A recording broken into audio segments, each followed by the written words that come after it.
Sebanyak 14 unit rumah di Tulung Selapang Ilir Oki ludes terbakar di lalap si Jago Merah pada Senin sore dan kejadian ini disebabkan karena konsleting listrik di wilayah tersebut.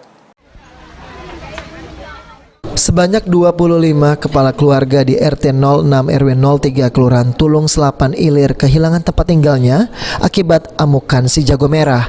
Setidaknya ada 14 unit rumah dilaporkan terbakar. Camat Tulung Selapan M. Soleh mengatakan api mulai diketahui sekitar pukul 16.30 waktu Indonesia Barat dan baru dapat dipadamkan sekitar pukul 18.05. Api begitu cepat menghanguskan rumah warga. Untuk sementara 25 kakak yang menjadi korban kebakaran ini dievakuasi di rumah sanak saudaranya terdekat.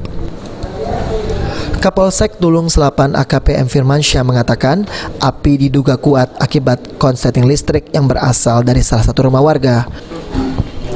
Polsek Tulung Selapan sendiri telah melakukan olah tempat kejadian perkara di mana memberikan garis polisi dan mengamankan kondisi lapangan.